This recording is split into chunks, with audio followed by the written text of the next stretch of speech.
Hello. If you're like me and you're worried about the impending robot takeover of the human race, I've got a few helpful tips for you to help prevent that happening to you and your family.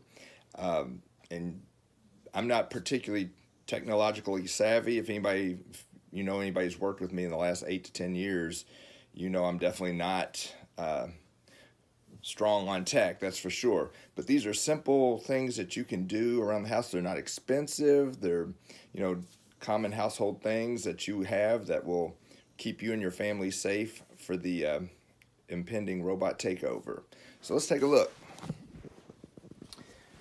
If you'll notice, I have totally rendered this robot, or my family has totally rendered this robot harmless. And so first thing I recommend is you get a wife and a couple of daughters with a lot of hair, even a son, who has a lot of hair. It's really good because what happens is they get all of this stuff and it gets caught in the robot's, I guess these are wheels or whatever, and then it renders it almost useless. You can see how this stuff was wrapped around here.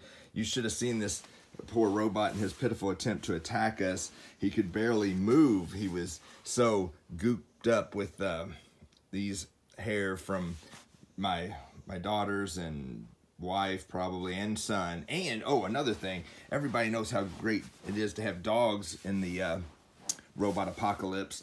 For one, they bark at any kind of robots trying to infiltrate your family.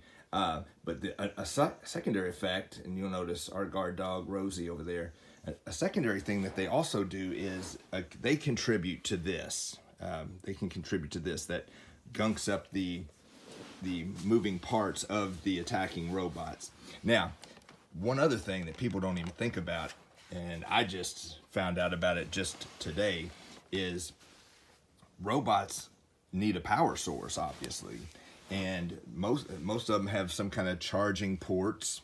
Mine, this one right here, I found out that just the slightest amount of dirt on either of these contact points there on the actual robot or on its charging dock, these two silver things right here you see I'm pointing at, if you just get the slightest amount of grit or dirt or anything, or if you just want to be really super safe, you can just take a sticker.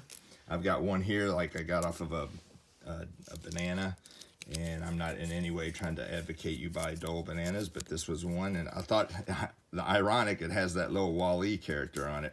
You just take this and just literally put it over the contact, tear a little piece off and put it over these contacts. That way, if the robots do somehow overtake your family, they're only gonna overtake you for about a week to 2 weeks until that battery charge dies down. So hopefully this was helpful. Oh, one other key thing though, in case your household has multiple robots, if you have one of these devices in your house, you've got to keep this hidden, because if you disable one robot but you have a second robot and they get a hold of this device, then they can free that robot, and he can be, again, dangerous to your family's well-being. So again, it's very important you keep this device hidden. All right, man, I hope that was helpful for you all. Again, I don't usually make these do-it-yourself helpful hint videos, but I recently accessed one, and I thought, hey, I'll lend some of my experience to you guys. Hopefully this was helpful to you, and stay tuned.